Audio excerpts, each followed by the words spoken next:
This is Sifu Slim, author of Sedentary Nation, sedentarynation.com. I've got a question for all the vegans and vegetarians out there. Where are you going to grow your beans? Out here. Now, I'm not here to besmirch your lifestyle. I just want to set it into some rational, historical, natural living context. If you look out here,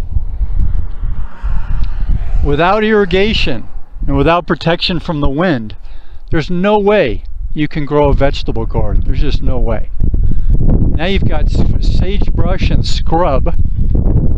If this area at one time had buffalo, then you had tall plains grass as high as a man's height in certain places. And that would break the wind. That would provide cover for all the critters who lived under it.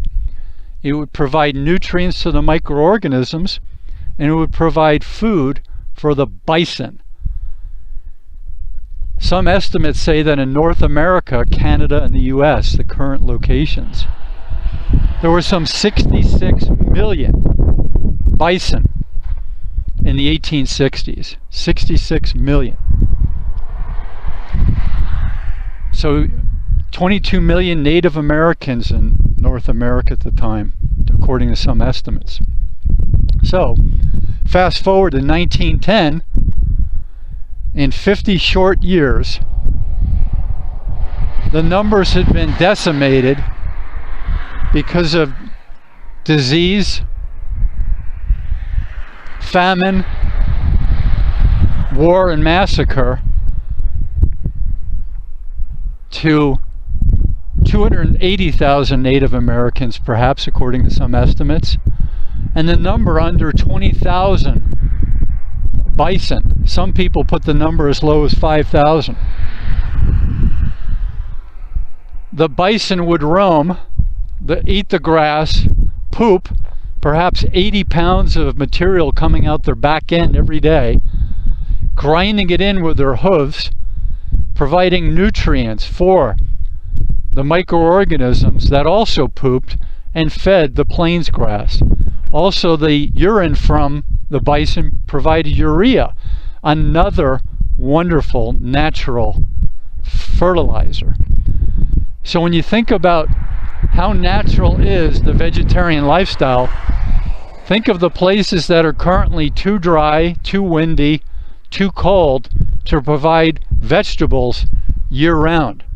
And this would be one of them. That's too dry, too hot in the summer, and too cold in the winter to grow vegetables.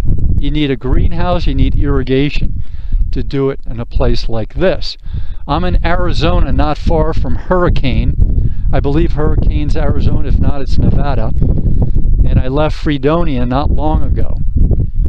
So I'm here to share that people who are gung-ho about a certain lifestyle that's been touted as a health remedy and as an eco-friendly remedy should consider the historical context of tribal living. So if the first people settled the North American area in somewhere 15 to 20,000 years ago, they didn't live on vegetables unless they were in a place that had warm enough weather to produce vegetables year-round. They lived off of meat. And even that's not an easy task. Fishing and hunting, not an easy task. Now the buffalo, if you had an arrow and you had a spear and you had a horse, you had a good chance at killing something. Before that, you had to trap, or you had to scavenge things that a wolf or a cougar were able to hunt. So put things in context. Take a look at your lifestyle. In many respects, the vegan lifestyle and the vegetarian lifestyle grew out of unhealthy agricultural practices. You eliminated hunting, you brought in agriculture, and then you did this peak oil agribusiness starting in the 20th century. So consider that as the root of the problem, not eating meat. Sedentary lifestyles combined with horrible big ag production are the reasons people got unhealthy and overpopulated at the same time. You're getting unhealthy and overpopulated at the same time. That's the magic of peak oil and big ag.